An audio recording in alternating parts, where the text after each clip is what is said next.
আজকে সকালে হচ্ছে আমাদের ড্রয়িং রুমে যে বেলকুনিটা এখানে অনেক বেশি রোদ আসছিল, একেবারে কড়া রোদ। এই রোদে কিন্তু বালিশ কাঁথা কম্বল রোদ এখানেই দেওয়া যাবে, অনেক বেশি রোদ ছিল এখানে। তারপর আরও বেশি ছড়াইছিল আর কি। এটা তো 9টার দিকে আর কি ভিডিওটা করা। আমি চিয়া সিড হচ্ছে ভিজাইতেছিলাম, তো সেই সময় আর কি দেখলাম যে অনেক রোদ, তো আমি দৌড়াই গিয়ে আমার ফোনটা নিয়ে এসে একটু ভিডিও করলাম। আর এই যে এটা কিন্তু দুপুর দিকে, হ্যাঁ দুপুর দিকে অনেক ভালো বৃষ্টি এসেছিল, তো এটা একটু হাত ভিজাচ্ছিলাম। আর বৃষ্টিতে কিন্তু দোয়া কবুল হয়, এটা কে কে জানেন তা একটু কমেন্ট বক্সে জানিয়ে যাবেন। তো এখানে আমি একটু হাত ভিজিয়ে নিতেছিলাম। তারপর হচ্ছে রান্না বাড়ার জন্য আছে কোনো ভিডিও করতে পারিনি। এখানে মুরগি রান্না করা হবে, তারপর হচ্ছে কলমি শাক দিয়ে শুটকি কাঁঠাল বিচি দিয়ে রান্না করা হবে।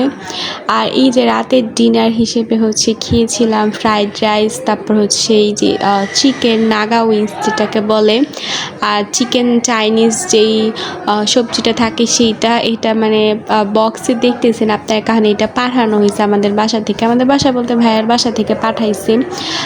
তো এই যে এখানে হতেছে রাতে খেয়ে নিতেছিলাম। আজকে আমি দুপুরে খাই নাই, তো সেই দুপুরে খাবারটা ভিডিও করা হয়নি। দুপুরে খাই নাই কারণ রাতে খাওয়া পড়বে হেভি খাবার, তো এর জন্য আমি খাই নাই, যেহেতু ডায়েটে আছি। তো এই যে এখানে রাতে হচ্ছে খেয়ে নিতেছিলাম, অনেক বেশি মজার ছিল ফ্রাইড রাইসটা, সব কিছুই মজা ছিল। ফ্রাইড রাইস, তারপর হচ্ছে চিকেন, বিশেষ করে সবজি আর চিকেনটা মজার ছিল। তো ফ্রাইড রাইসের রেসিপি কে কে জান তারা হচ্ছে অবশ্যই কমেন্ট বক্সে জানিয়ে যাবেন। আর কার কার ফ্রাইড রাইস পছন্দ একটু কমেন্ট বক্সে জানিয়ে যাবেন। আমার তো অনেক বেশি পছন্দ, তো কিছুদিন ধরে হচ্ছে আমার খেতে মন চাচ্ছিল ফ্রাইড রাইস, যে একটু যদি ফ্রাইড রাইস খেতাম। বাসায় এত ঝামেলা করা যায় না, অল্প একটু রান্না করতে গেলেই দেখা গেছে অনেক ঝামেলা হয়ে যায়। তো এই ঝামেলা তো করতে মন চায় না, একটু তৃপ্তির জন্য যে এত ঝামেলা এত কষ্ট করতে হয়, সেই জন্য আর কি খাওয়ার ইচ্ছেটা আর থাকে না। তো এইটা আর কি ভাবতেছিলাম, রেস্টুরেন্টে যাওয়ার কথা ছিল, তো যাওয়ার আগেই হচ্ছে ভাইয়া পাঠায় দিছে, হিউজ পরিমাণে পাঠাইছে। চিকেনটা বেশি মজার ছিল, চিকেন তারপর সবজিটা বেশি মজার ছিল।